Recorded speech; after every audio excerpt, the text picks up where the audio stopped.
Hola a todos. De nuevo estoy con vosotros para hacer en este vídeo prácticamente una representación gráfica del módulo de acción de precio y análisis técnico. En este módulo nos vamos a centrar en aprender los conceptos más importantes y los que más vamos a utilizar. Es una explicación de toda la teoría que tenéis en el módulo 11 del curso. Y quiero que vayáis fijando en vuestra retina todas las imágenes para que las vayáis asimilando poco a poco. Todo lo podréis estudiar a través del texto o volviendo de nuevo a este vídeo y lo vayáis parando todas las veces que sea necesario para comprender todos y cada uno de los temas que voy a exponer. Y ya sin más, voy a empezar con la exposición del módulo de acción de precio y análisis técnico. Comenzamos con la lección 1, que son los conceptos básicos.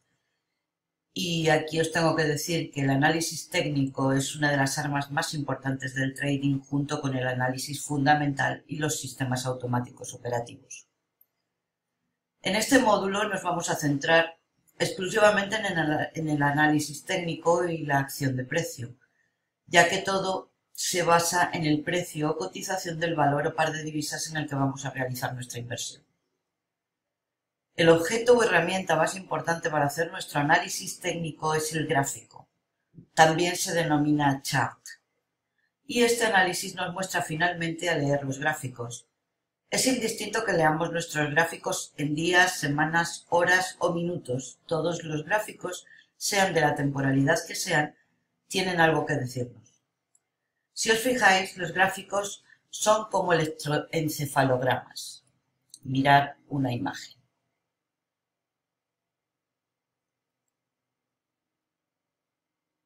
El mercado repite los patrones de velas deteniéndose siempre en las mismas zonas en las que se detuvieron anteriormente. En los gráficos se recogen todas las emociones que tiene el ser humano y, como hemos dicho antes, que se repiten una y otra vez esos patrones de velas, es por lo que asumimos que si queremos ser profesionales del trading tendremos que estudiar esos patrones y prestar mucha atención al precio para realizar la entrada en nuestra operación en el momento oportuno. Si hubiera que definir la base del análisis técnico, se podría decir que se trata de identificar en cuál de las tres etapas posibles se encuentra en ese momento el mercado y operar en consecuencia. Tenemos que determinar en principio si el mercado en ese momento está alcista, si está bajista o si está en una tendencia lateral, como vemos aquí. La tendencia alcista, tendencia bajista y tendencia lateral. Habitualmente en el mercado se suele estar en movimiento lateral. Sin embargo, cuando entran en tendencia alcista o bajista, es cuando los traders comienzan a tener oportunidades dentro del mercado. Hay un dicho que conocéis todos, que es la tendencia es nuestra amiga, y por eso tendremos que aprender a distinguir cuando se abre una tendencia para aprovecharnos de ella. Este tiene que ser nuestro principal criterio, el que la tendencia sea nuestra amiga.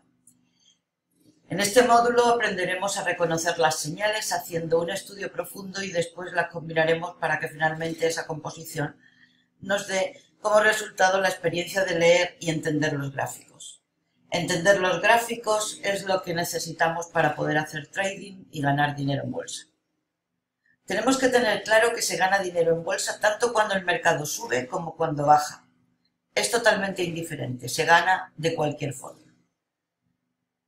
Y finalmente, en esta primera lección os diré que el análisis técnico, aunque no es tan infalible como creemos, efectivamente funciona, aunque no sea al 100%. Por eso vamos a dedicarnos a aprender ese análisis técnico y nos centraremos en las velas y patrones realmente eficaces.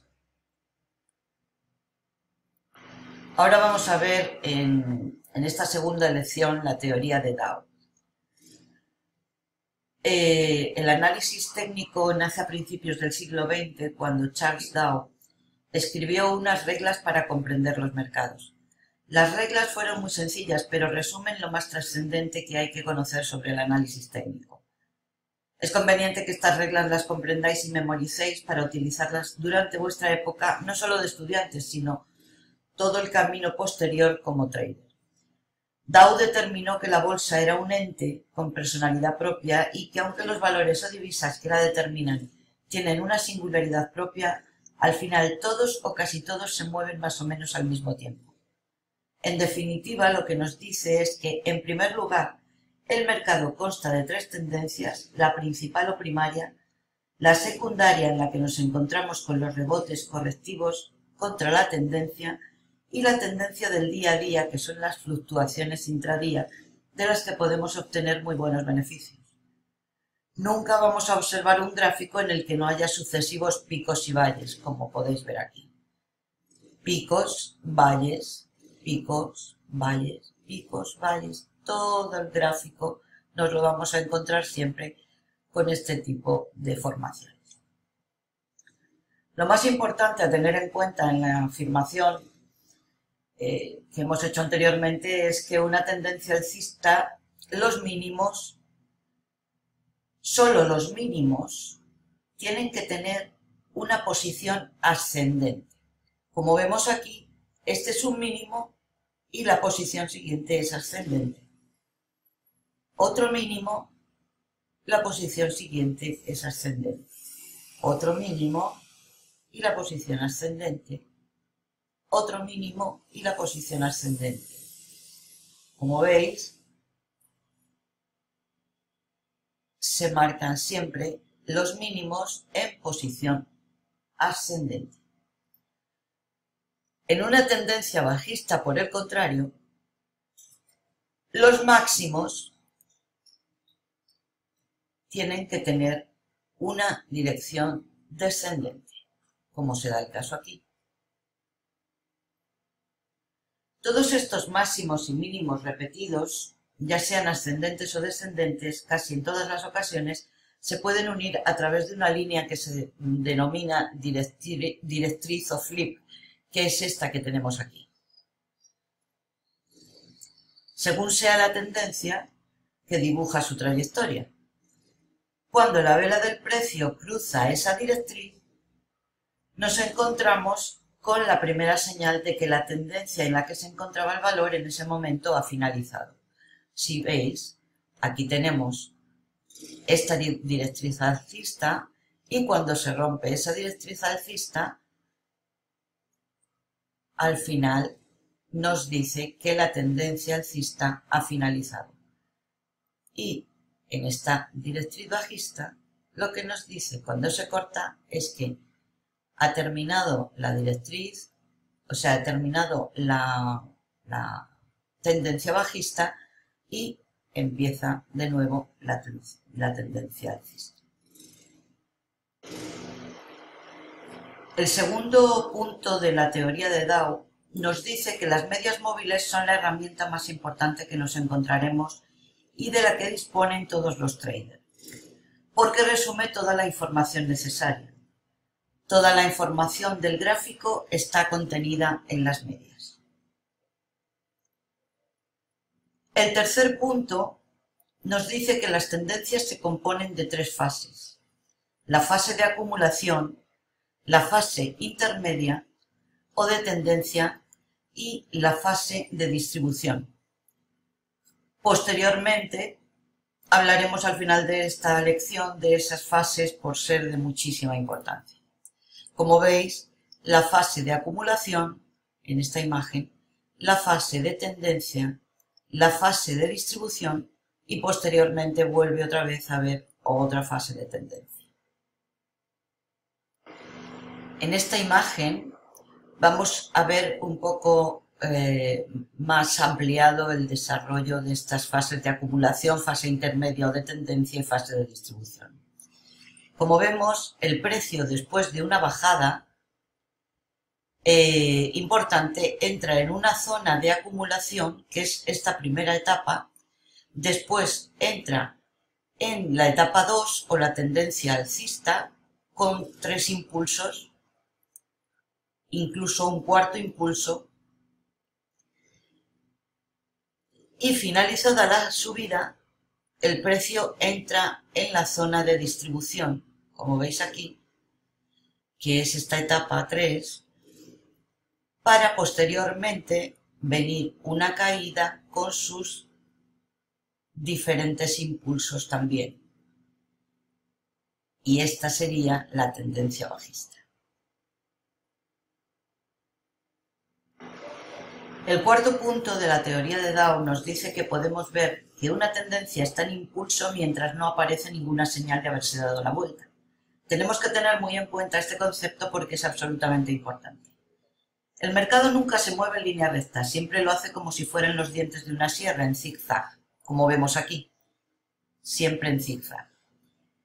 Siempre que hayamos entrado en una operación, debemos saber que constantemente se producen rebotes en contra de la tendencia. Y es ahí cuando empezamos a angustiarnos. Tenemos que ser capaces de saber lo que representa un rebote, que no debe hacernos salir de nuestra operación o posición, y lo que es en realidad un cambio de tendencia, que es lo que realmente nos tendría que llevar a hacer un cierre urgente de la posición y la apertura de otra posición en la dirección contraria. El quinto punto de la teoría de Dow nos dice que tenemos que tener en cuenta el volumen. Sobre todo esto estamos hablando de cuando trabajamos en Forex, evidentemente, o en acciones, ya que el volumen nos confirma la tendencia, porque el volumen tiene que desarrollarse en la dirección de la tendencia. El volumen es primordial y lo tenemos que considerar siempre. Cuando existe una subida o una bajada importante y hay muy poco volumen, lo más habitual es que nos encontremos ante una manipulación de las grandes corporaciones o grandes inversores. Y tenemos que tener mucho cuidado ante situaciones así, porque es fundamental que tengamos en cuenta el volumen.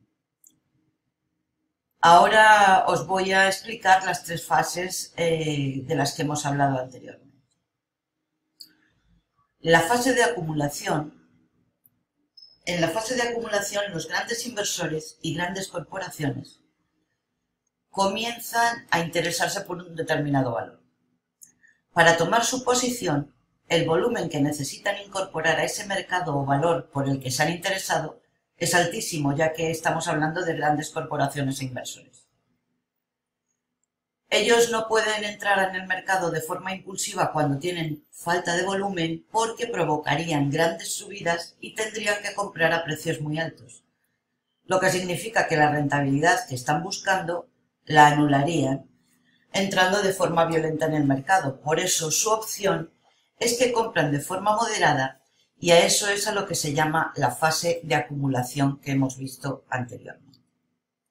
De esta forma intentan que el precio nunca suba en exceso, y cada vez que sube reservan pequeñas cantidades para hacerlo bajar de nuevo si se repite, y así se repite siempre la operación.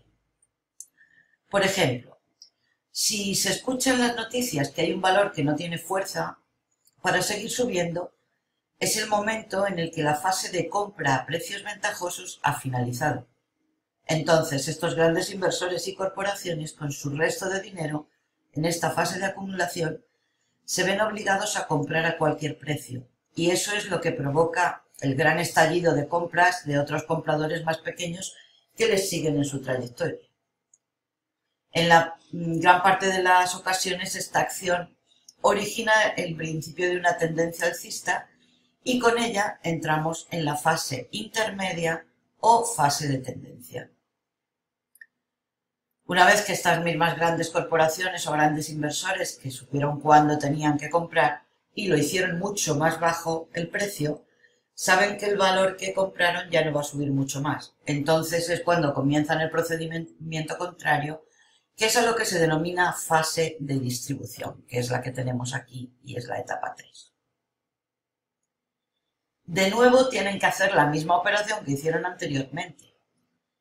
El volumen que tienen que invertir para hacer que la tendencia cambie de alcista a bajista también es enorme. No pueden vender todo de golpe porque sus ventas provocarían el desplome en los precios, que no podrían conseguir los beneficios apropiados. De esta forma, lo que hacen es que venden cuando está con gran volumen, pero en el momento en el que el precio baja mucho vuelven a comprar de forma rápida y con poco volumen. Así el mercado es capaz de asimilarlo, y cuando el mercado vuelve a estar en precio nuevamente venden con el volumen que el propio mercado es capaz de asimilar. Y esto se repite constantemente. Estas fases de distribución por parte de los grandes inversores y corporaciones se dan cuando las noticias hablan de enormes subidas en el futuro y la euforia está en su máxima expresión. Para ellos es urgente vender para que otros inversores lo compren, así que cuando venden las grandes corporaciones y grandes inversores, compran los pequeños inversores. Cuando los grandes han vendido todo lo que tenían que vender, dejan que el mercado se desplome rápidamente, entonces los pequeños también venden muy rápido, acelerando así la velocidad de desplome del mercado, y a los grandes les hacen un favor porque de nuevo comienzan con un nuevo ciclo en el que los grandes seguirán intentando comerse a los pequeños inversores.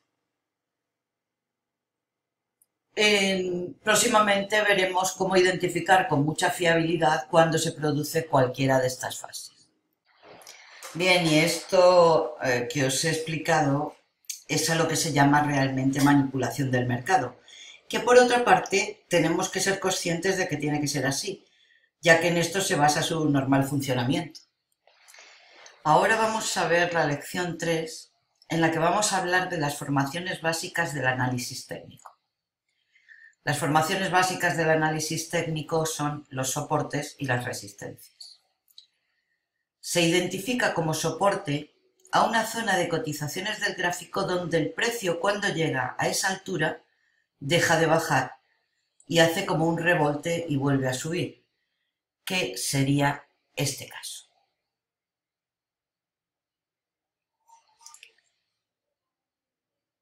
Se llama resistencia al nivel que cuando es tocado por la cotización del precio deja de subir y si rebota empieza a bajar.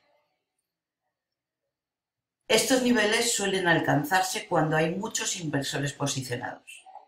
Cuando los soportes son cruzados a la baja por una vela bajista, se vuelven resistencias.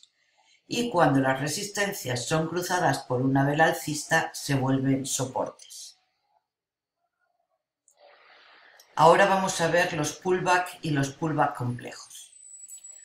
Hay que tener en cuenta que cuando un valor cruza un soporte o una resistencia antes de comenzar una tendencia en la dirección en la que ha hecho la ruptura, genera una figura denominada pullback. Es un precio correctivo después de atravesar una zona de soporte para continuar bajando, como veis aquí. Este precio es el correctivo para luego continuar bajando, porque previamente ha roto el soporte. El pullback se basa en que la cotización sobrepasa el soporte a la baja y con ese impulso que hace inicialmente llega más abajo. En ese momento, y generalmente comienza haciendo un movimiento violento en la dirección contraria a la ruptura, y le suele llevar otra vez a la altura del nivel de soporte que había perdido y en ese momento actúa de resistencia. En este momento está actuando de resistencia.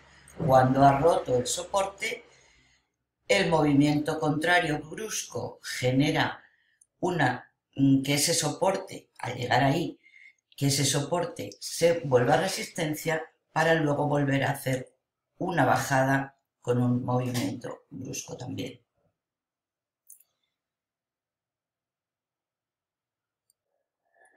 Una vez que ha hecho el pullback, es un momento en el que tenemos que estar muy pendientes del gráfico, ya que si vuelve a posicionarse por encima del nivel de soporte, estamos ante una ruptura falsa. Pero si llega a ese nivel de soporte y actúa como resistencia, la ruptura se confirma y la bajada está casi asegurada, como podemos ver en la imagen que os estoy enseñando. Se pueden dar pullback simples o pullback complejos. Esta imagen representa los dos tipos de pullback. Ahora vamos a ver el throwback o pullback alcista. El llamado pullback alcista es exactamente lo contrario al pullback bajista. Se produce en una ruptura de resistencia. Esta es la ruptura de resistencia, traspasa la línea de resistencia y sigue subiendo, se vuelve otra vez hacia el punto de resistencia que ahora se ha convertido en soporte. Cuando aquí era resistencia, aquí se ha convertido en soporte. Y en el momento que llega a ese nivel de resistencia convertido en soporte, vuelve a subir sobre ese nivel y confirma la ruptura. Entonces hacemos una entrada al alza, que representa una entrada prácticamente asegurada como en el caso del pullback bajista. Esta imagen representa el típico desarrollo de un pullback en un mercado alcista. Pero quiero que tengáis en cuenta una cosa: las rupturas de soportes o de resistencias no son siempre en forma de pullback. Eso lo tenéis que tener siempre en cuenta. Ahora vamos a ver lo que son los canales. Tenemos canales bajistas, canales alcistas y canales laterales. Los canales son una variedad más de las líneas de tendencia. Las líneas de tendencia, como ya hemos dicho, es la línea que llamamos directriz o flip y que une los cíclicos máximos descendentes en el caso de ser una directriz bajista, y en el caso de ser una directriz alcista lo que hace es unir los máximos ascendentes, siendo en unos casos más regulares que otros. Pero para producirse un canal, lo que hacemos es trazar una línea entre los máximos y otra línea paralela de mínimos. Y en esa fase se produce este canal que va rebotando de una línea a otra de las líneas paralelas. Se produce lo mismo en este canal, que como vemos es bajista por haber unido la línea o flip de los máximos y trazando la paralela en los mínimos. Este sería en este caso un canal bajista, como veis. Aquí estamos ante un canal alcista que se produce en las mismas condiciones y un canal lateral uniendo mínimos y máximos, y este, como veis, va rebotando todo el precio en esa zona. Ahora vamos a ver en la lección 4 las figuras complejas. En esta lección vamos a ver los patrones o figuras más importantes. Existen muchas otras, pero vamos a dar prioridad a las figuras más habituales que nos marcan la entrada de una operación o cambio de tendencia. En primer lugar, vamos a hablar de los gaps o huecos. En las operaciones a corto plazo, los gaps de apertura que se producen sobre todo en las bolsas europeas, porque están sujetas a lo que pasa en la bolsa de Nueva York. En muchos casos son muy peligrosos, ya que cuando se cierran los mercados en Europa, los mercados de Estados Unidos siguen abiertos durante 5 horas, tiempo en el que todavía pueden pasar muchas cosas.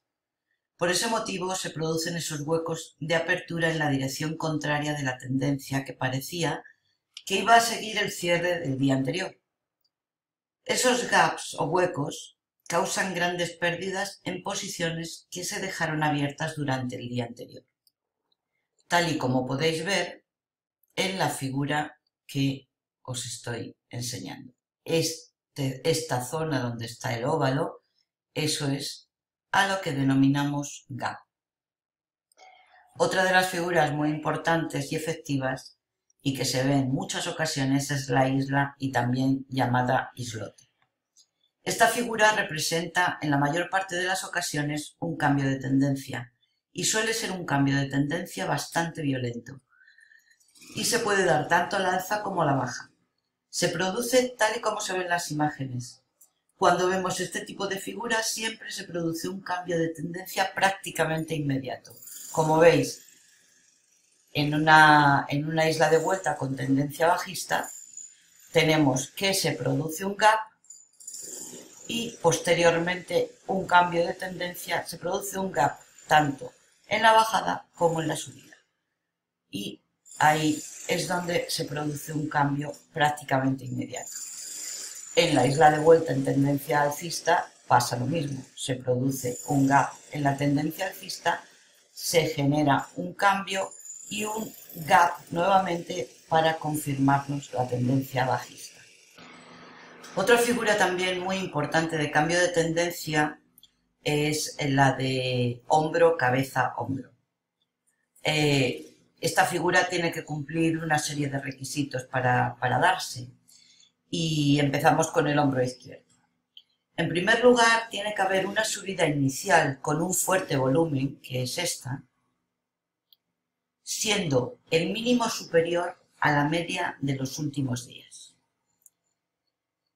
Luego tiene que aparecer una bajada, que es con la que termina el dibujo de hombro izquierdo. Y al mismo tiempo se tiene que producir una bajada de volumen, que esto no lo vemos aquí en la imagen, pero lo veremos próximamente en los gráficos con volumen. Ahora entramos en la cabeza, que se da de nuevo una subida con gran volumen, pero generalmente la subida no es tan grande como en la del hombro izquierdo. Se dibuja la cabeza haciendo de nuevo otra bajada y el volumen empieza a bajar otra vez. Para generarse el hombro derecho, una vez se produce una nueva subida, pero ya el volumen es muchísimo menor que en las dos subidas anteriores. Y otra vez se produce otra bajada terminando de dibujar el hombro derecho. Esta figura también puede darse invertida. Y es una señal muy buena de compra si rompe la línea de la clavícula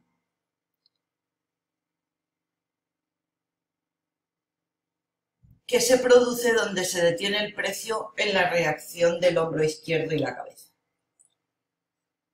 Siguiendo las imágenes que tenemos, podréis detectar el momento de la entrada, ya sea a la alza o a la baja. Ahora pasamos a las figuras de doble techo y doble suelo.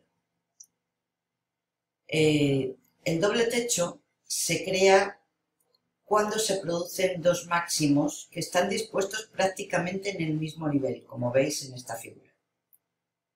La separación de estos máximos puede ser de un número indeterminado de barras, de velas. Esto lo vemos aquí en la figura de un gráfico normal. Aquí, en estos máximos, se crea el doble techo. Si nos fijamos en el volumen, podremos ver que lo normal es que el volumen crezca mucho en el primer máximo generado, como veis aquí. En el primer máximo se crea un gran volumen y luego cae en la bajada siguiente, lo que significa, como veis, aquí ha caído en la bajada siguiente. Como veis, lo que significa es que los inversores han quedado esperando cuando se ha dado el máximo y no venden. Están manteniéndose en esa posición. Representa que la bajada solo es una toma de beneficios de los inversores que compraron cuando el precio estaba mucho más abajo. Más tarde, si se rompe el soporte que se ha formado en el punto de inflexión, en la caída intermedia, se da el miedo y todos los inversores deciden vender. El doble suelo, como veis, es prácticamente lo mismo que el doble techo, pero al revés. Se produce exactamente la misma formación, pero a la inversa. Ahora vamos a ver las figuras en rectángulo. En este caso, el precio se queda retenido en la zona intermedia del rectángulo y rebota una y otra vez. Y esa es la llamada zona de fluctuación. Con este patrón se puede ganar mucho dinero si compramos cuando rompe el soporte o vendemos cuando rompe la resistencia. Como veis, si se rompe el soporte, en el caso del rectángulo bajista, o si se rompe la resistencia en el caso del rectángulo alcista. Ya que se puede colocar el stop loss o stop de pérdidas muy cercano de esos niveles de soporte y de resistencia.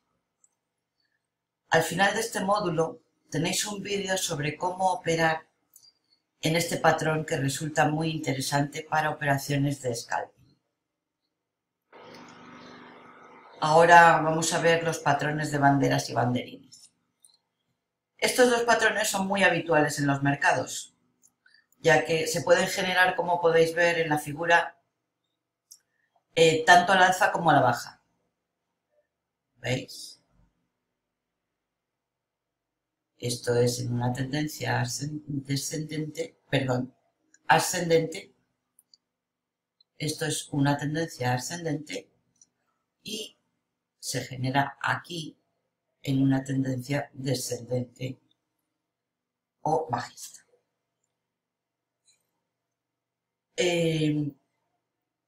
Se llaman patrones de continuación de tendencia y son muy claras.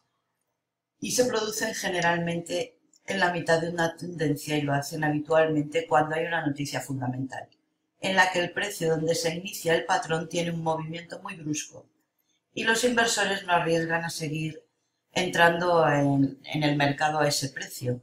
Se produce un periodo de consolidación y una vez que finaliza el periodo de consolidación se rompe al alza en la parte más alta del mástil de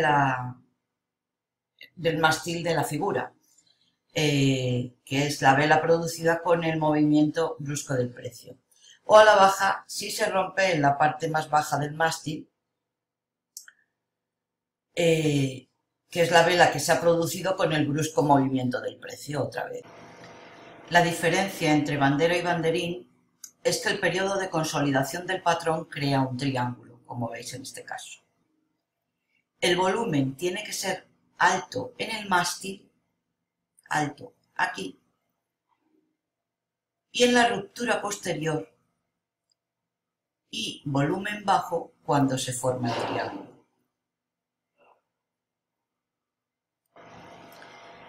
Vamos a pasar ahora a ver los patrones de triángulos. En este patrón nos encontramos con tres clases distintas de triángulos.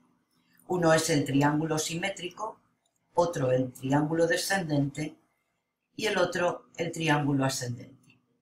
Aquí tenemos la figura del triángulo simétrico. El triángulo simétrico se genera cuando el mercado está con mucha incertidumbre y muchos vendedores están intentando salir del mercado porque detectan que la subida ha terminado. Sin embargo, también están los compradores que, al contrario que los vendedores, prevén que lo que se está produciendo es simplemente un rebote bajista, y ellos intentan comprar con la máxima celeridad para no perder la oportunidad. Ellos no quieren perder la oportunidad en el momento en el que el gráfico crea una forma de triángulo.